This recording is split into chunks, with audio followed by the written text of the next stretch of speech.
Sadaka ngapi umepoteza kwa maisha yako? Sadaka ngapi umekuja ukaweka hapo, zikafanya kazi yenye walitaka kufanya, lakini hazikukuwa na umuhimu yoyote katika maisha yako ya kiroho, kwa sababu ulisahau kupatana na ndugu yako kwanza, ulisahau kutaka kuwa na amani. Biblia inasema tafuteni kwa bidii kuwa na amani na watu wote, na huo utakatifu ambao hapana mtu atakayemwona Mungu pasipokuwa nao. Tafuteni kwa bidii kuwa na amani na watu wote. Sikizani kuibia siri. Siku moja nilifunza nikawaambia msamaha, na tutaguzia msamaha tu kwa hii misingi ambayo tunaguza. Kuna siku nitapanua kwa msamaha zaidi. Siku moja niliwaambia msamaha sio kuungana. Kama unamsikia sema amen. Msamaha haijamaanisha kuungana. Msamaha inamaanisha hamna tena shida kati yako na mimi. Haleluya. Kuna watu ambao ni sharti wasamehe, lakini waache waende. Kuna watu ni sharti mfanye amani na waende. Kuna watu ambao ni sharti msamaha uwe mahali popote, uwe waachilie, wasamehe, lakini haijamaanisha urafiki uendelee. Urafiki mwingine baada ya msamaha ni sharti tubaki dada ndugu katika Kristo, ambao tunaweza kuonana ama hatuonani, tunapoomba hatuombeani mabaya, hatuna shida, lakini zoezi, kuna zoezi ambazo baada ya msamaha huwa zinaisha na ni za kimungu kuisha. Kama unanisikia sema amen.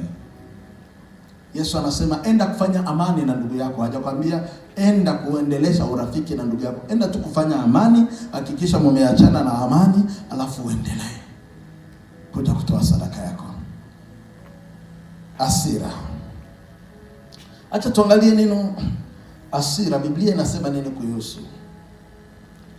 Biblia inasema kwa kitabu cha Waefeso sura yake 4 mstari wa 26 hadi 31. Ninataka yeyote yule ambaye atakuwa na Biblia ya Kiswahili haraka haraka atanisomea. Waefeso 4:26 hadi 31. Kiingereza inasema in your anger do not sin. Do not let the sun go down while you are still angry. 27. And do not give the devil a foothold.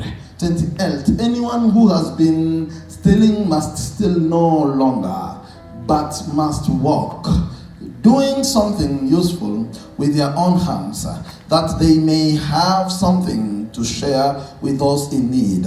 29. Do not let any unwholesome talk come out of your mouth, but only what is helpful for building others up according to their needs, that it may benefit those who listen. 30. And do not grieve the Holy Spirit of God, with whom you are sealed for the day of redemption. 31. Get rid of all bitterness, rage and anger, brawling and slander, along with every form of malice. Amen. Swahili. Kuna mtu amepata Swahili hapa? Ili kwamba wale ambao wanatufuata kwa Swahili wasikie tu vizuri ni nini ambao Biblia inasema, ama nitaisoma peke yangu kwa sababu inaonekana Swahili ya wengine ilipotea.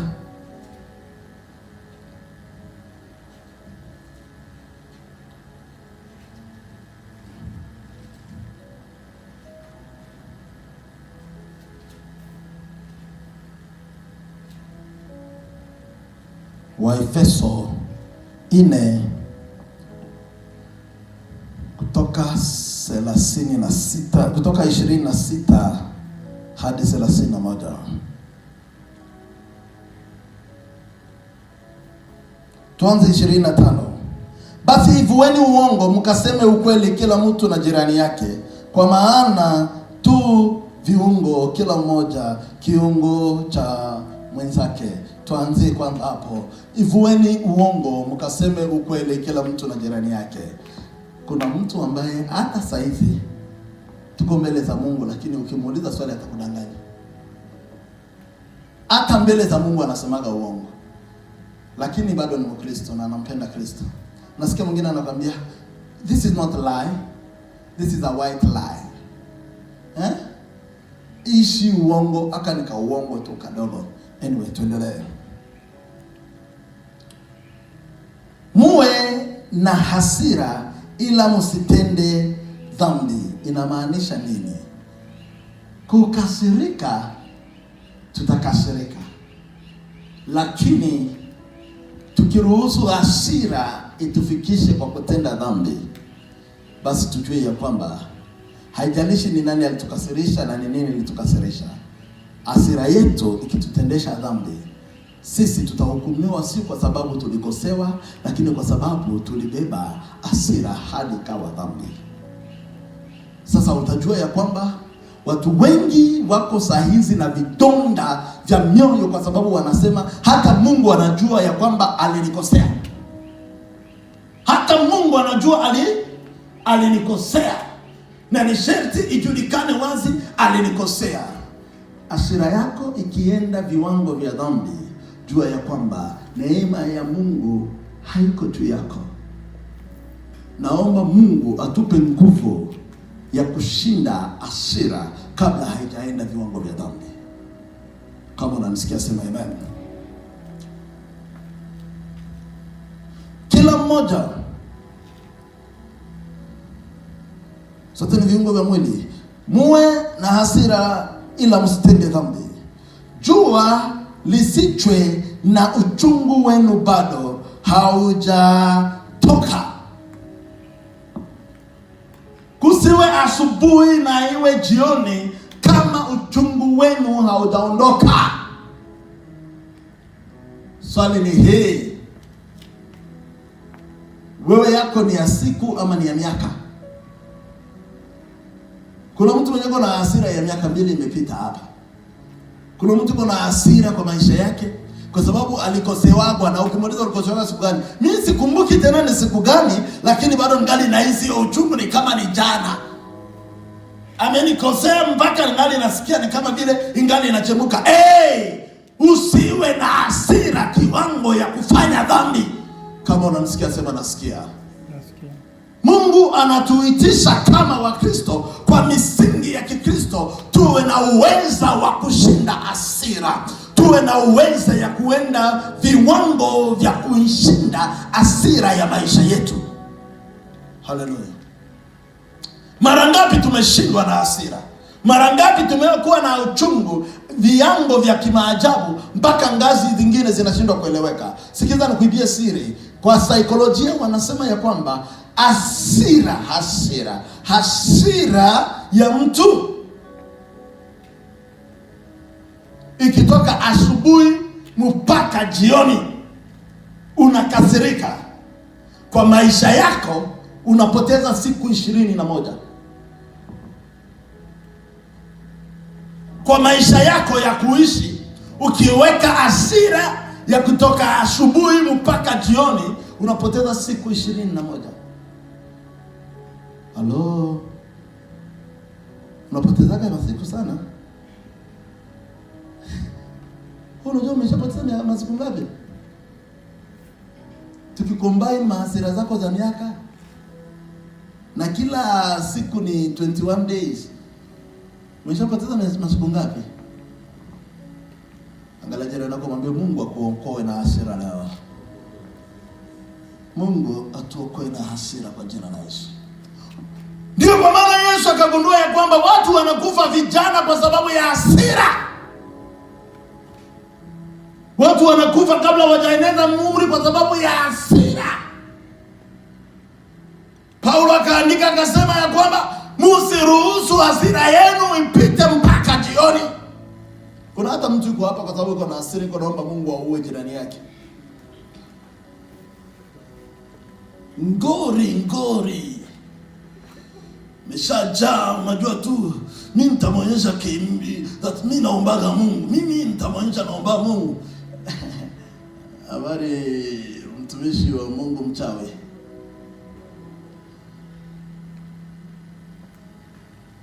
Haujakujia vitu vingine hapa, umekujia tu Mungu aonyeshe umungu wake kwa kuua watu ambao walikukosea. Ukosaji wa nguvu za msamaha ni kwa sababu ya hasira inayovuka mipaka. Naomba leo nguvu za Roho Mtakatifu zivunje hasira ndani yako. Naomba leo nguvu za Mungu zivunje hasira ndani ya maisha yetu. Naomba leo nguvu za Mungu ziteketeze mamlaka ya hasira, ili kwamba tuwe wana wa Mungu aliye hai. Nilisema hasira ni nani? Hasira ni mgeni anayekuja kwako, ambaye ana shabaha ya kubomoa kila kitu cha maana kwako. Hawezi kukuruhusu aondoke kabla haujamaliza kubomoa kila kitu ambacho kitakugharimu kazi kubwa kukijenga. Hasira ni mgeni akuambiaye ya kwamba yeyote anayekuzunguka ni mbaya, hafai kuwa karibu yako, ni sharti ubaki peke yako. Tumegundua ya kwamba hasira, unapokasirika kwa mwili yako, kuna hiyo kitu inaitwa adrenaline. Ukikasirika kiasi ya asubuhi mpaka jioni, adrenaline ambayo inamwagika kwa mwili wako, ikianza kumwagika, inaanza kumwagika kama poison, kama sumu. Kwa hivyo inaanza kumwagika sio tena kwa kazi ya mwili, lakini kuua mwili.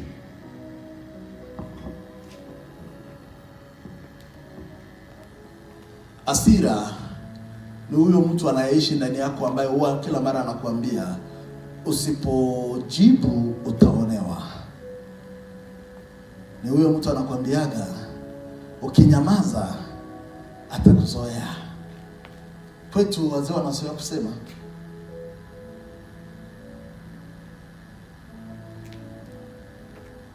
mwanaume akikuzoea vibaya anakufanya bibi yake.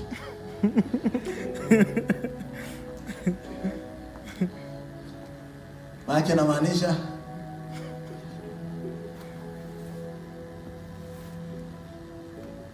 ukiona anaanza kutumatuma kila mahali, ataanza kukuonea. Najua unakutana na unaanza kukaa ngangari, akikuja unafunga uso, nataka kumwonyesha kwamba hata mimi ninajua cha kufanya. Kuna vitu vingi ambavyo umevipoteza kwa maisha yako kwa sababu ulitaka kutumika kwa hasira. Kuna cheo nyingi umeipoteza kwa maisha yako kwa sababu ulitaka kutumika kwa hasira. Sikiza na nikuibie siri. Siku moja nikawekwa kwa mtihani bila kujua. Nilikuwa nafanya kazi mahali na mkubwa wangu wa kazi akanipea assignment. Nilikuwa nitoe kikundi fulani mahali nikaipeleke mahali fulani, tulikuwa na kazi. Na hiyo kikundi nikawaandaa, tukafanya mipangilio ya kila kitu ambacho tulikuwa tuifanye. Na hiyo kikundi ilikuwa kikundi tulikuwa tunaenda kufanya kama tamasha hivi mahali, na wakaandaa vizuri, wakawa tayari.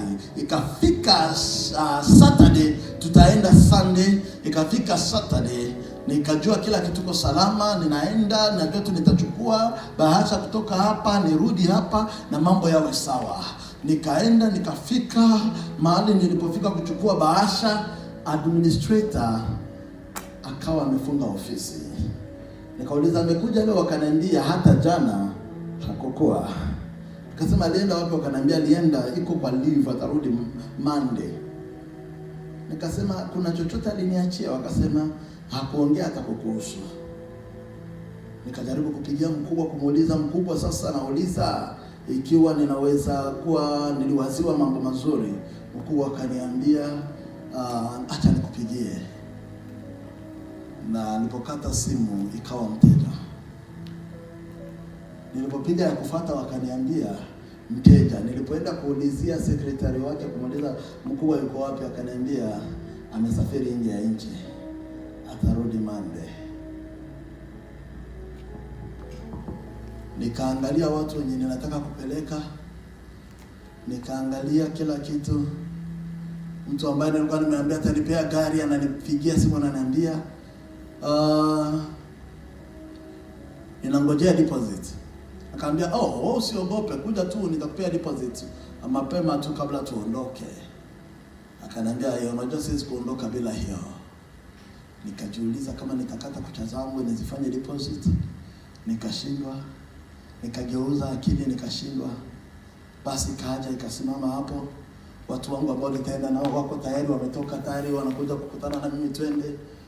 Nasimama hivi na simu yangu mkono inatetemeka. Kisha nikaambia wewe mtu wa basi, nataka tu ufanye hivi.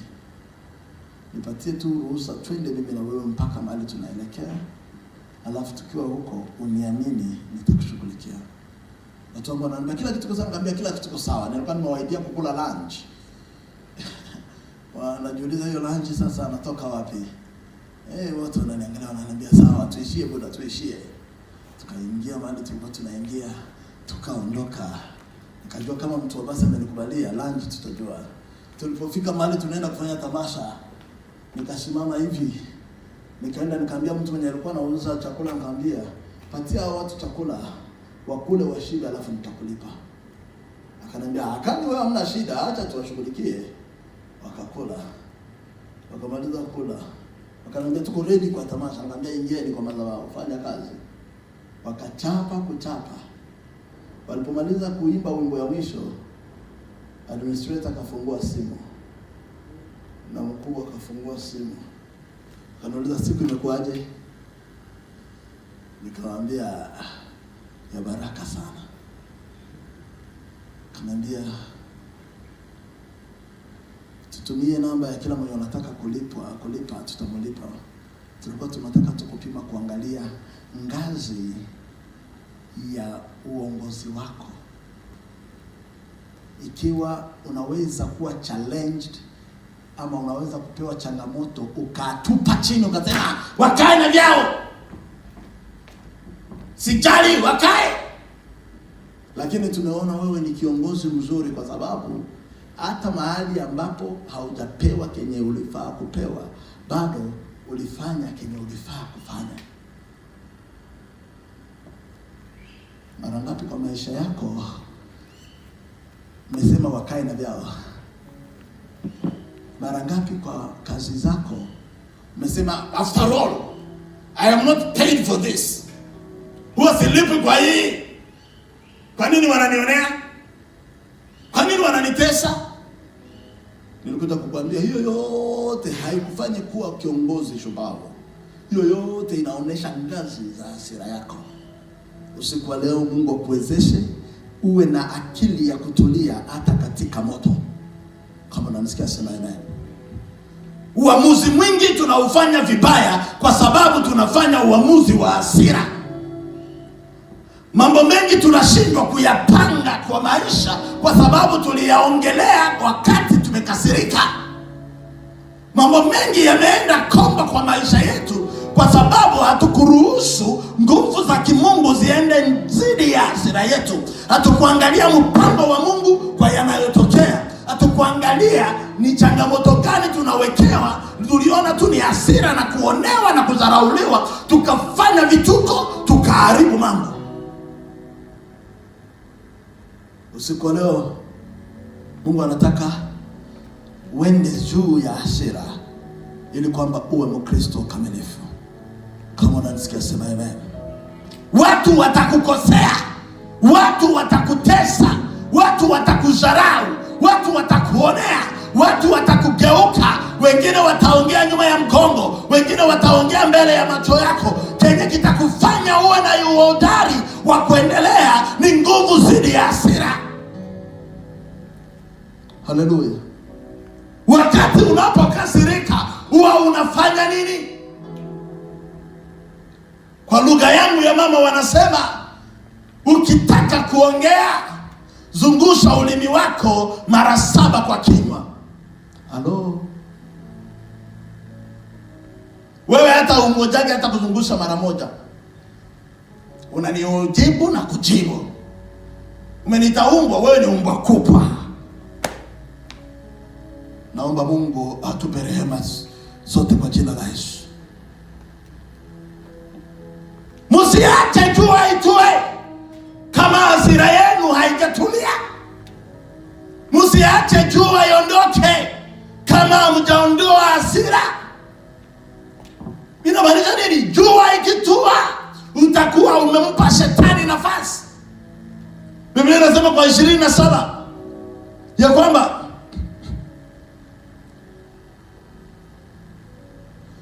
wala msimupe ibilisi nafasi.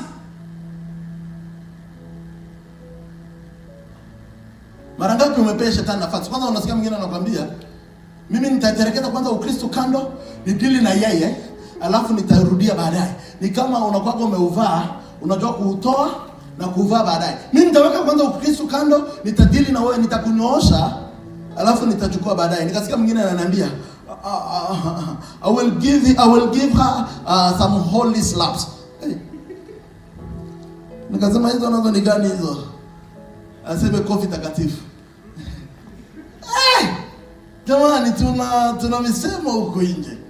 Hasira inaweza kutuletea kitu. Unajua nilipokasirika, nilisikia ilikuwa ni holy anger. Holy anger, nikamtikisa hivi, nikamwambia wewe, nikamwekelea kichwa takatifu. Sikiza nikwambie siri. Kuna mahali ambapo hungeliaibika, lakini hasira yako imeshakuaibisha. Hello? Baba yangu akaja siku moja akatembea kwa shule mahali nilikuwa nikisomea. Na alipofika kwa hiyo shule, nilikuwa niko high school, but my young brothers walikuwa primary school. Na baba yangu akaenda primary school ya hiyo shule kwenda kuangalia. Cha kushangaza ni yeye mwanzilishi wa hiyo shule. He is the founder. Ni yeye alianza hiyo shule. Na akaja kuangalia shule iko namna gani na watoto wako namna gani. Alipoingia akakutana mmoja wa walimu ambao aliwachukua wakiwa wako high school form 4, akaanza kuandaa kwa sababu hawakuwa na uwezo wa kwenda university. Akimaliza akampea kazi mara moja au mwalimu hapo. Na alipompea kazi hapo, baba yangu akaanza kumuuliza swali fulani kuhusu shule vile ilivyo. Huyo mwalimu hasira zingine ambazo hazieleweki zikamwaka, wakiwa wamesimama kwa uwanja, akaanza kumtusi matusi ya maajabu. Mzee wewe mjinga, wewe una akili, wewe nitakuchapa, wewe nini? Akaongea. Mimi nikiwa kwa klasi yangu, nikasikia sauti nje, watu wamezunguka wanaangalia, mzee anasimama akisukumiwa maneno. Nikasema hata wakinifunga mikono na miguu naweza kuchapa wao mwalimu. Ninajiamini na ninajijua. Nikatoka nikikaribia hivi. Nikaona baba tu anageuka na ananiambia wewe,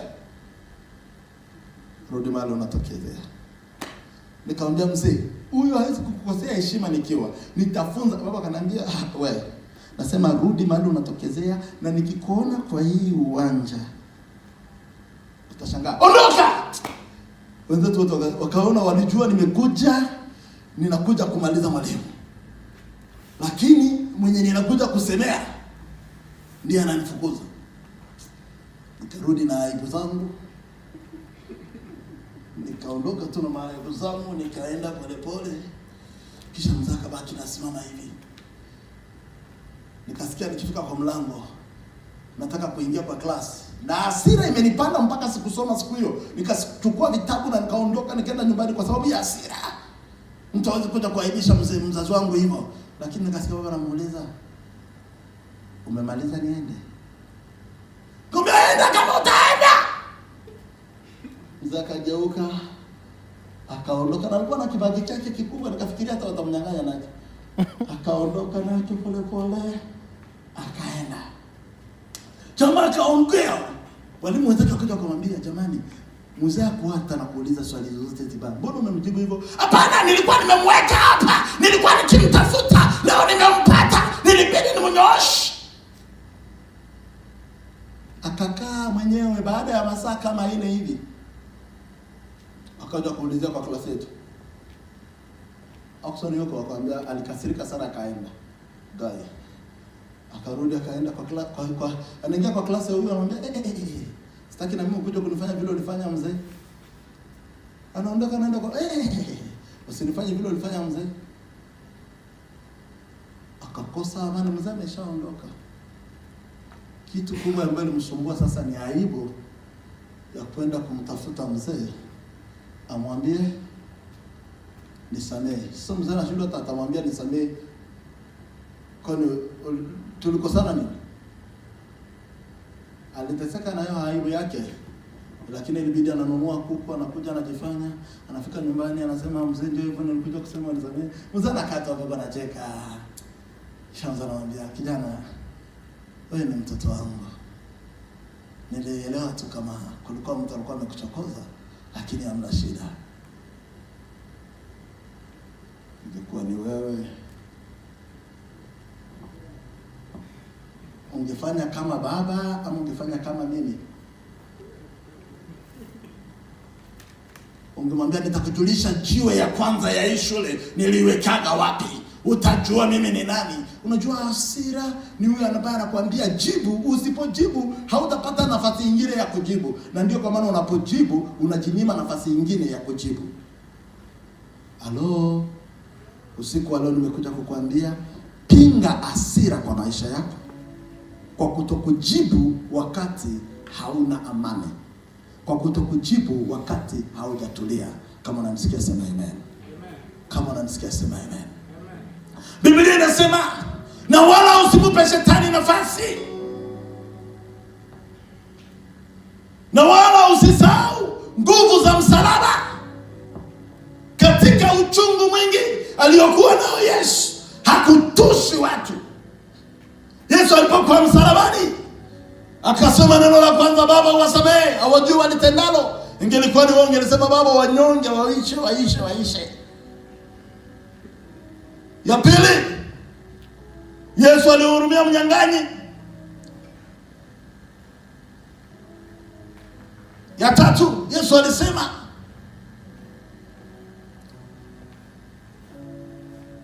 mwana, tazama baba mama yako, na mama tazama mwana wako. Maneno yote 7 ambayo Yesu alisema msalabani, hakuna mahali alisema Baba na mimi unipiganie uonyeshe kama mimi niko mtoto wako. Hakuna mahali alisema Baba usipoonyesha mkono wako nitakuacha. Hakuna mahali alisema nataka niwaonyeshe ya kwamba mbingu ni za Baba na moto ishuke iwachome. Kuna maombi mengine unaomba maombi ya hasira, kama wewe mama mwenye alikuwa anaomba siku moja anasema Mungu nakushukuru kwa sababu ninajua muda wa kunaondolea Goliati imefika, na anaomba juu ya mume wake.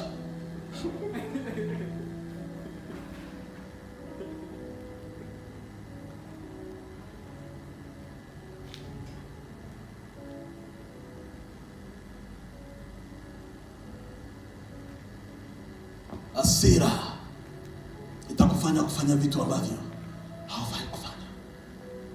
Hasira itakusukuma kufanya vitu ambavyo utavijutia baadaye. Hasira itakusukuma kufanya uamuzi ambao hautafurahia ukiwa umeufanya. Mara ngapi umekimbia kufanya maamuzi yasiyofaa, si kwa sababu ulifaa kufanya uamuzi, lakini kwa sababu ulisikia ndani yako unachemka, mpaka na wewe uonyeshe kwamba unaweza kuamua, mpaka na wewe uonyeshe kwamba unaweza kufanya hivyo. Mara ngapi umesikia mkono yako haitulii mpaka usaini hiyo barua ya kusema unaacha kazi, mpaka hata kwa barua unasikia kama uandike uambie mkubwa wa kazi ukufe kesho. Lakini baada ya siku 3 hiyo barua ukuisaini, unaanza kuona kama kwa dunia hakuna kazi nzuri kama hiyo. Sasa kama jana ungeniambia mkubwa akufe kesho, ungenitoa kazi nyingine wapi? Hasira ni kitu kibaya. Usiku wa leo Mungu anataka tushinde hasira. Kama unanisikia sema amen. Usiku wa leo Mungu anataka tushinde hasira. Biblia inajaa maandiko mingi juu ya hasira.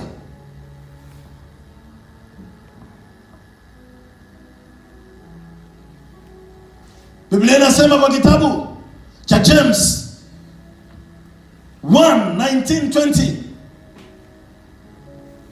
Yakobo 1:19-20, my dear brothers and sisters, take note of this. Everyone should be quick to listen, slow to speak, and slow to become angry. Because human anger does not produce the righteousness that God desires. Ndugu zangu waume na wa kike, jueni hii, kila mmoja wenu ni sharti awe na haraka ya kusikiza, lakini awe mpole kwa kunena.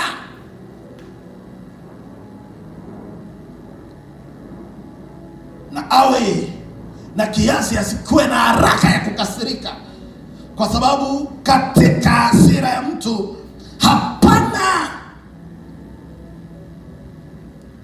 utakatifu ama righteousness ya kimungu ambao Mungu anahitaji ndani yetu. Kuweni na haraka ya kusikia, lakini kuweni wapole kwa kujibu.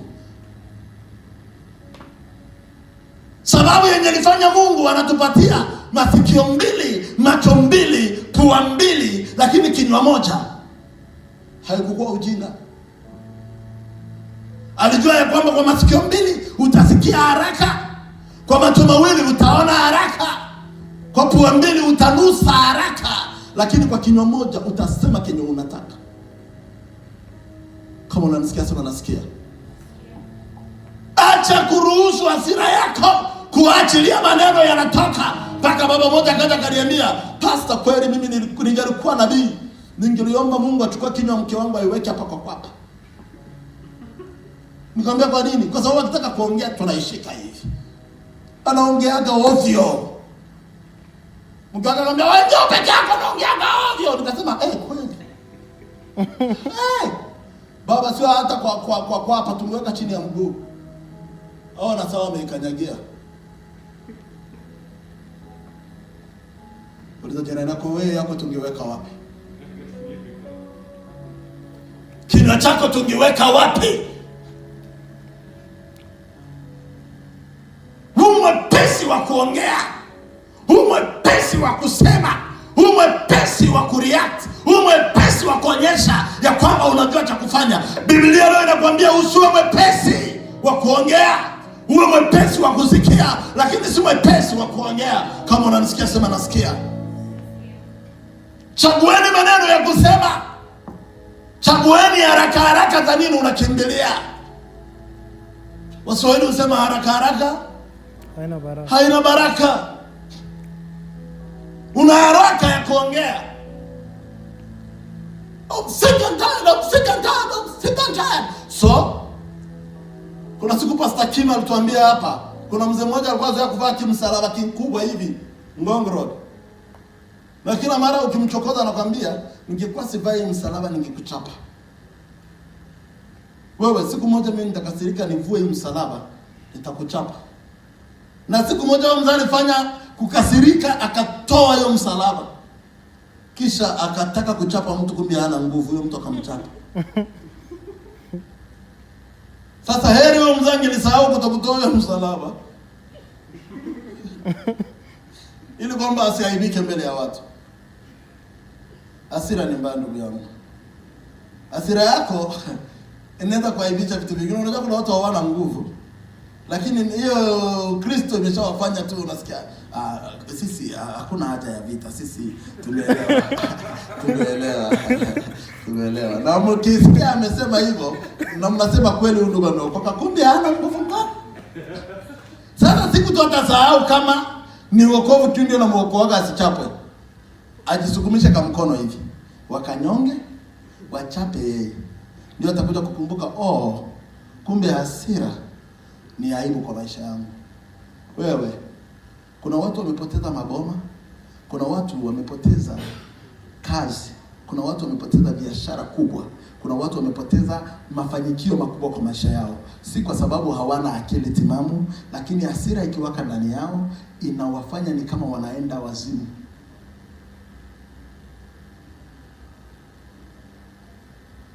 Inua mkono wako kwa umesema, Bwana Yesu, niwezeshe kushinda hasira leo.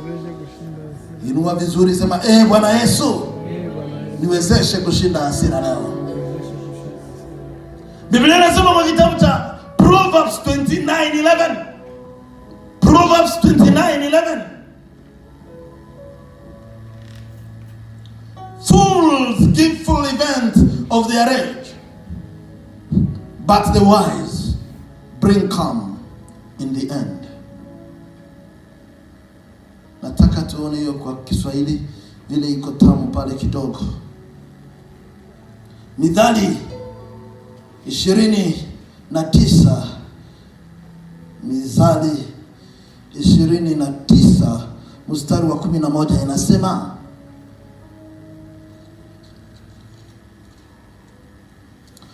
mpumbavu hudhihirisha hasira yake yote, bali mwenye hekima huizuia na kuituliza.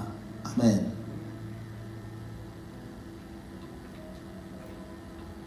Pastor Action ni nini? Nitawaonyesha tu kama mimi siwezi kubali. Siwezi kubali. Hey, pastor usitoe. Mimi sikubali. Mimi nitawaonyesha tu. Kisha ukija kuja kushika pastor picture, kishati kilikuwa kimeenda hivi, kisuti kilikuwa kimeenda hivi. Mimi nitawaonyesha tu. Mimi nimekataa, nimewaambia, nimekataa. Lakini bado huyo pastor tu kesho atataka arudishe hiyo suti hivi, awaambie Bwana Yesu anawapenda, Bwana Yesu ni mwema, na fadhili zake ni za milele. Achana na mchungaji, twende kwako. Kabla haujafikisha jambo mwisho, hauiachaji. Nani alikwambia? Unasema ni nani?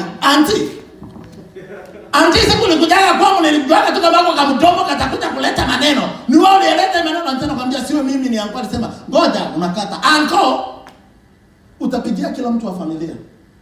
Unaonyesha vile unakuwa mjinga. Acha hasira. Itakuaibisha, itakunyima nafasi yako ya heshima. Umekasirika mara kadhaa, imekusaidia nini? Hujawahi kujua kama hakuna amani imewahi kukuja na hasira. Baba mwingine alikuwa hapo Mlengeza mali ninatokea nyumbani. Alikuwa anafanya kikasirika kwa nyumba yake. Anaenda anachukua TV, anagonga chini, puu, anachukua radio, anagonga chini, puu, anageuka, anasukuma viti, anasukuma kila kitu. Kisha anachoka, analala. Asubuhi anaanza kununua moja kwa moja. Kuna game leo. Acha nene nitafute TV.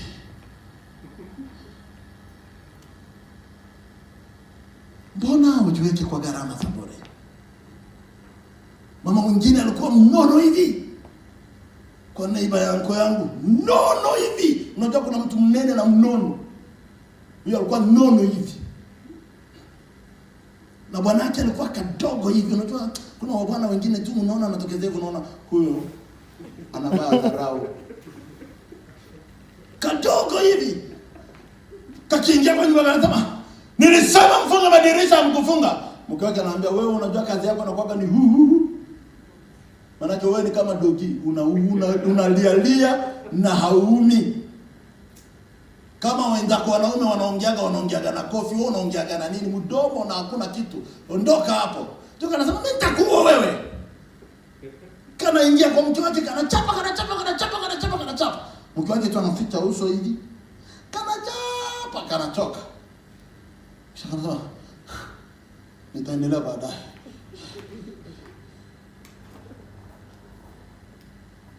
Na walikuwa wanaishi hivyo maisha yao yote.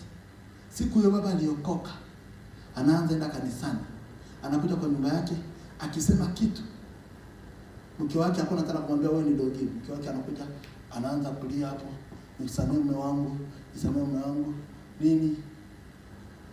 Nikasema kumbe hasira ya watu wawili inaweza kuaibisha hata waume kwa boma. Hello? Am I talking to somebody here? Ndugu yangu mkuu akaja kanita, kanambia, kuja nikuonyeshe, nikamwambia nini? Kuja uone mahali unachumbiaga, kuja uone. Akanipeleka kwenda kunionyesha mama yangu, by the ex, who was to be the ex mother-in-law. Anakatia wanake, anamfinya kwa shingo, anagonga hapo kichwa chini. Na mzee anasema, "Mnitoe kwa huyo mama nitamuua." Sio mzee atamuua, mzee ndio anauawa hapo. Ukija kushika huyo mama unamuuliza nini, anakuambia, Aka kama mzee aka kananisumbua hapa. Kananiletea tu kisirani kila siku. Ndio mzee akasema, usije nishtukia. Ningekuwa na macho yote imetoka nje hivi, wamepiga kupiga. Wengi wamejenga maisha hivyo. Uliza mwenzako, wewe si mmoja wao? Halo? Wewe si mmoja wao? Wale ambao wamejenga maisha na makofi na mangumi na matusi? Wewe si mmoja wao wale ambao uko na mtu saizi kwa roho yako ambao unajua hauwezi kumsamehe mpaka uhakikishe umemfikisha mwisho? Hasira ndio inafanyaga mtu anaenda kutafuta mganga. Siwezi kubali ishi hapa. Mganga ni sharti anisaidie tufikishe hii dini mwisho. Sikiza nikwambie, wewe niliwaambia wazi, yeyote ambaye atatafuta mganga kwa hasira, ujue wewe ndio unaenda kuisha huyo mganga. Kuna watu ambao hawakufaki na dawa za waganga. Unaguza mganga, mganga anakufa, sasa wewe ndio muuaji huo mganga. Sikiza jirani yako mwambie acha hasira leo.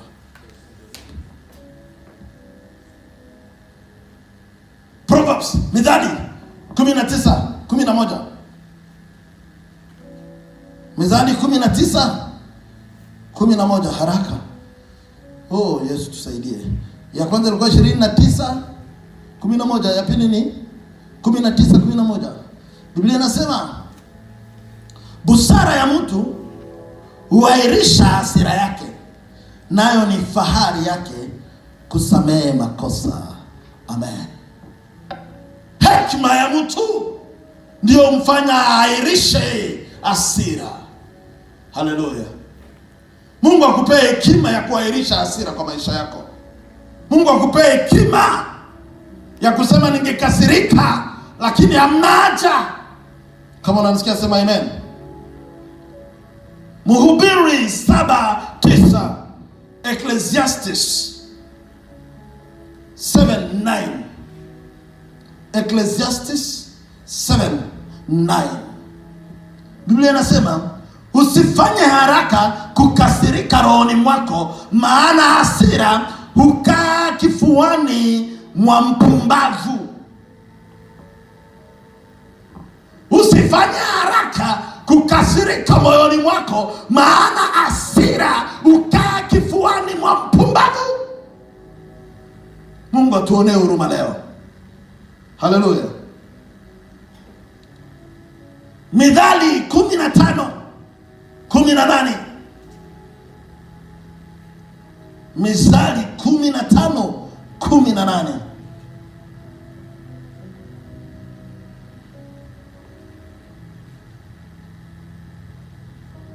Proverbs 15:18. Mithali 15:18 inasema, mtu wa hasira uchochea ugomvi, bali asiye mwepesi wa hasira hutuliza mashindano. Haleluya. Haleluya. Haleluya. Mbona wewe umejifanya kuwa jogoo ya kuwika wakati jogoo zingine zinawika? Ikilia hapa na wewe unalia hapa. Sauti ikienda juu na yako inaenda juu. Akijitikisa na wewe unajitikisa. Tukawa kwa kikao fulani na rafiki yangu moja, tulikuwa tunaongoza kwaya naye, tunakaa hivi katika hiyo kikao tunaongelesha vijana wawili. Mmoja wao Israel. Tunaongelesha tukiwazungumza mambo fulani. Vijana wakakaa wataki kuelewa.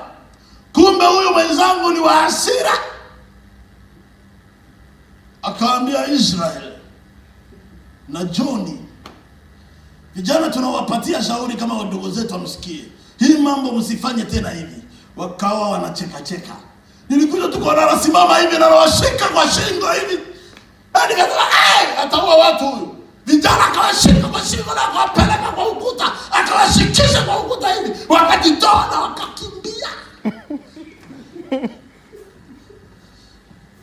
Akikiuka kwangu, nikafikiria hata mimi bila anatetemeka mdomo na macho, hata mimi atanirukia huyo.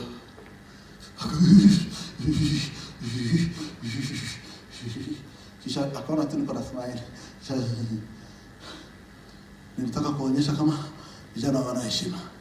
Nikasema vijana wana heshima, hata wewe una hasira. Yawezekana yeye alitetemeka tu mdomo na pua. Wewe unatetemekaga na macho na ulimi. Kila kitu kwa uso wako na una change color. Unaona mtu anakuwa yote red. Anatetemeka. Na mwingine kama ni mweusi anakuwa blue. Anatetemeka. Naamuru leo pepo ya hasira ikutoke kwa jina la Yesu. Kama unasikia sema nasikia. Nasikia. Vijana wakaniambia, baba kiongozi, hiyo shauri ilikuwa nzuri lakini wakati mlitushika kwa shingo hapo ndio mliharibia hiyo mambo sasa. Kuwasikia sasa sio rahisi. Kuna mambo mengi ambayo ungeliongea kwa hekima yangelisuluhika. Kuna mambo mengi ambayo ungeliongea kwa hekima yangelikuwa sawa. Lakini wakati uliruhusu hasira kuingia, uliharibu na hautayajenga tena. Umejenga nyumba kwa miaka nyingi, lakini unaweza kuibomoa kwa siku moja kwa sababu ya hasira. Umejenga huduma kwa miaka nyingi, dada yangu, kaka yangu, lakini unaweza kuibomoa kwa sababu ya hasira. Naomba leo Roho ya Mungu ije juu yako, ivunje hasira ndani yako. Naomba leo Roho ya Mungu aje juu yako, atoe hasira ndani yako.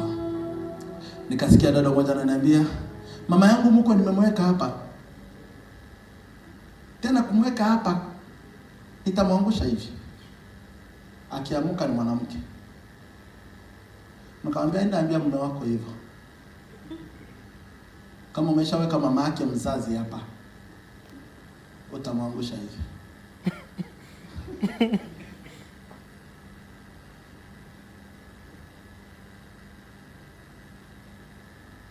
Anataka kujifanya nini? Anataka kijana acha muoe. Kaambia wewe si ulikutana na kijana anavaa longi. Mama yake alimjua akiwa anavaa pampers.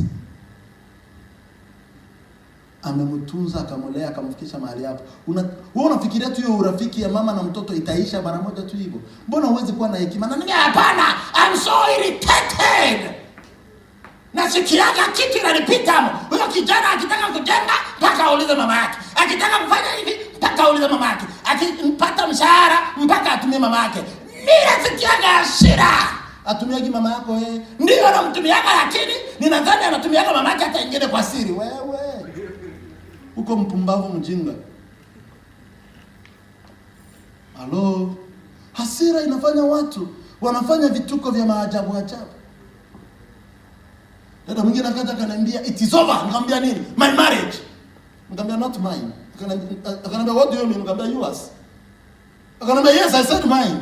Nikamwambia yeah, I have mine. Akaniambia okay, what do you mean? Nikamwambia no, I said what I said. Okay, then let me explain to you what happened. Mimi sitaki. Anaanza eleza vitu yake hapo. Nikamwambia hiyo mambo tumeeleza hapo. Umeelewa makosa yako ni wapi? Akaniambia sitaki kuelewa. Nikamwambia dadangu uende tu kwenu ukae wiki moja. Kama hautakumbuka hiyo boma, utajua. Nilisikia historia mama mwingine mwenye alitoka kwa nyumba yake. Akaenda na hasira akamwambia mume wake, "Kaa na hiyo nyumba." Akaenda. Baada ya wiki mbili, mzee wake akaamka siku moja akampigia simu akamwambia, "Sikiza, nataka kukupatia taarifa fulani. Leo urudi, na usiporudi leo, mama ambaye anatufuliaga nguo ataingia kwa hii boma, alafu kesho wewe ukija utakuwa ukituoshea nguo." Jioni wakaona anajileta. Akaambia, "Unasema?" Sikukusikia vizuri kwa sababu akaambia ulisikia kenye nilisema. "Kesho utaanza kutuoshea nguo." Akaja na akafukuza mama wa kuosha nguo. Hasira itakufanya upoteze.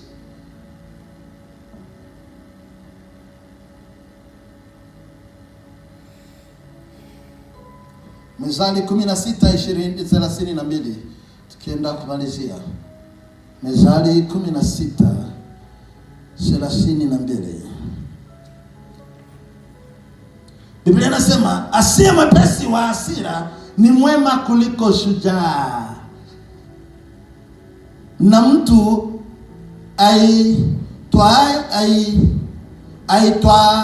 aitwae roho yake kuliko mtu atekaye mji. Asiye mwepesi wa hasira ni mwema kuliko shujaa, na mtu atulizaye moyo wake ni mtu mkuu kuliko autekaye mji. Inamaanisha nini? Nisikize tukienda kumalizia. Inamaanisha nini? Sio kila kesi yenye wewe ushinda ndio imaanisha wewe umepewa haki. Tuko pamoja? Sio kila vita yenye wewe ushinda inamaanisha ulipewa haki. Kuna wale ambao umeshinda kesi lakini haukubeba haki. Hasira hufanya mtu kushinda kwa sababu ya hasira, lakini apoteze. Kwa hivyo Biblia inasema mtu mwenye kulinda, kuwa na hekima, busara ya kutokuwa mwepesi wa hasira ni mwema kuliko atekaye mji. Unaweza kuuteka mji na usikuwe wewe ni mwema. Hello. The fact that ulifanyikiwa kufukuza kila mtu haijamaanisha ya kwamba wewe ni mwema. Hasira haijakufanya kuwa mwema. Aliye na busara ya kujizuiza kiasira ni mwema kuliko aliyeteka mji. Hello. Mama moja akaamka tu. Dada zangu nilipo nasema tu kwa sababu ndio mimi napeanaga tu mfano za zilizo hai za ukweli. Yule mama aliamka tu, akachukua simu ya mume wake, akascroll kila jina ya msichana yenye alifikia hapo, akampigia simu. Nakwambia koma na ukomai. Usiwahi kupigia mume wangu tena. Halo, nani ongea naye? Funga. Nani unaongea naye? Nakwambia koma, na anakata simu. Anaenda kwa namba nyingine, nikasichana, anapiga, anakata simu, anapiga. Hey! Baada ya siku 2 bwana yake akavutwa kazi, alipigia CEO akamtusi, alipigia sijui nani. Bwana yake alikaa miaka 3 anatafuta kazi. Kwa sababu mke wake alikasirika. Kwa sababu aliingia nyumbani usiku, akachukua simu yake, akapigia kila msichana simu. Kila aitwa msichana simu. Walikaa miaka 3. Mama akaanza kuwa anatafuta vibarua vya kufanya ili kwamba waishi. Na walikuwa na maisha mazuri, lakini hasira ikayachukua. Sijui kama unashasikia habari ya huyo mama mwenye alipigiaga mume wake simu, akasikia Safaricom inajibu, mteja wa nambari unaotafuta katika. Unasema hivyo kabisa, akakata. Muzaki ingia maji moto. Wakipeleka hospitali kuuliza ni nini? Mama anasema nilimpigia simu kasichana kakanijibu kweli. Eti mteja anatafuta. Mume wangu ni mteja. Hasira.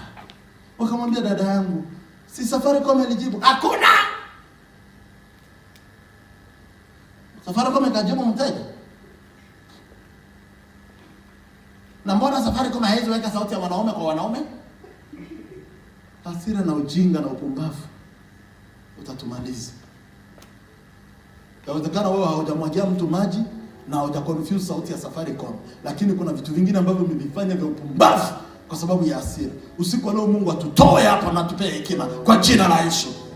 Usiku wa leo Mungu aondoe roho ya kupiga maisha yetu ya kila siku kwa sababu ya hasira. Kama unanisikia sema nasikia. Napoenda kuomba ili kwamba roho ya hasira aondoke, nataka tu usome Methali 22 na mstari wa 24.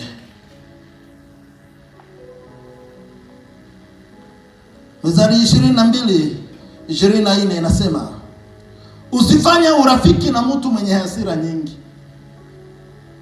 wala usiende na mtu wa ghadhabu ya haraka. Biblia inakomesha, inasema hata urafiki tu usifanywe na mtu wa hasira. urafiki peke yake. Usiufanye na mtu wa hasira, mtu wa ghadhabu, mtu wa haraka kukasirika. Usitembee na yeye.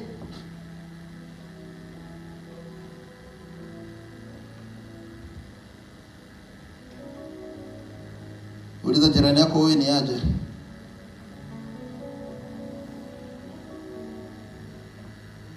Uliza jirani yako, utatembea na mimi kweli?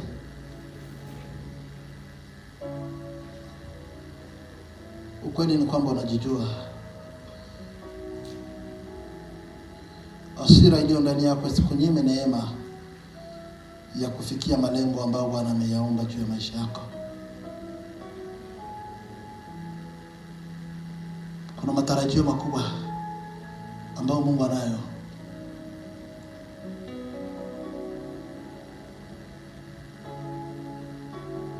Usiyaruhusu yavunjike kwa sababu ya hasira. Zaburi 37 tukienda kuomba 8 mpaka 9 inasema, ukomeshe hasira, uache ghadhabu, usikasirike, mwisho wake ni kutenda mabaya. Maana watenda mabaya wataharibiwa, bali wamngojao Bwana ndio watakao irithi nchi. Amen.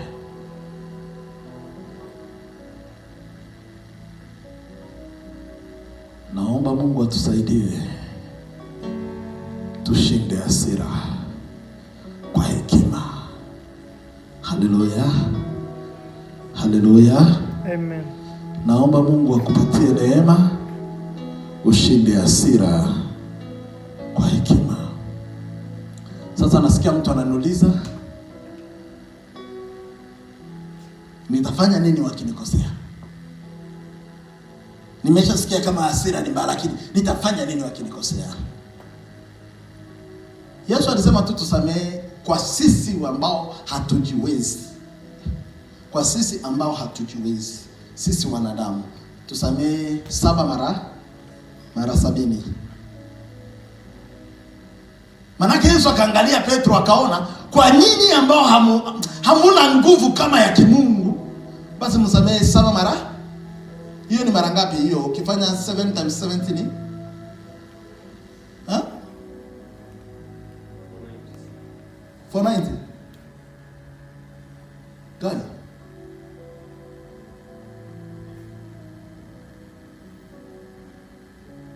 Nimekukosea Klaus, nakuja nasema nimekusamehe. Baada ya dakika 2 ninakukosea, nasema ninakusamehe. Ya 3 nimekukosea, kofi. Unaanza zoea mbaya. Utakizoea mwenzake anamfanyia bibi yake. Kofi.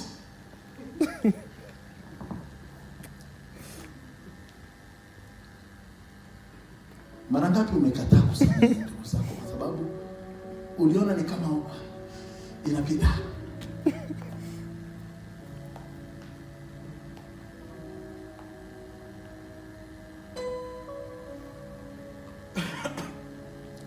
Mwalimu wangu mmoja wa geography akakuja akatuambia, dada mmoja aombe, dada akasimama akachuka hiyo rosari hivi, akaanza tukamkia Maria umejaliwa, akamwambia wewe ngojea kidogo. Mimi nikikuwa ni Maria kama nishakuchapa, unaniamsha mara 7 wewe. Tukamkia Maria, nitakuchapa wewe. Nikasema mwalimu, sio Maria lakini umekasirika haraka. Akasema hata kama maombi nakasirisha. Akasema hii tutakufa hii. Ndugu yangu, wewe sio malaika.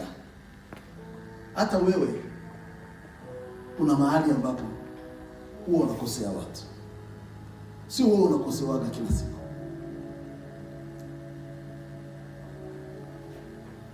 Kasikia ndugu mmoja ananiambia, do you know the problem pastor? Is that I am always okay.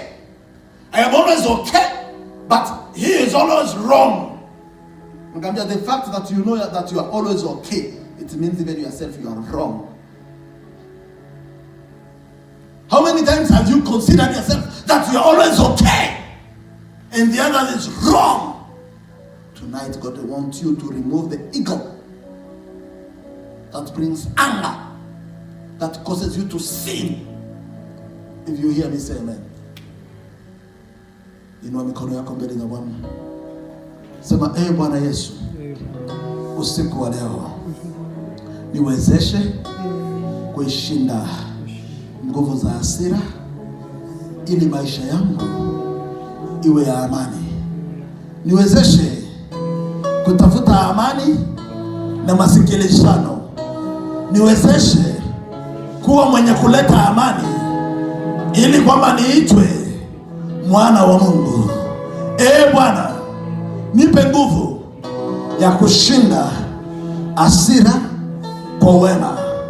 Niwezeshe nisijenge ndani yangu moyo wa hasira, bali niwe mtu wa furaha na amani, kwa jina la Yesu. Amen. God bless you.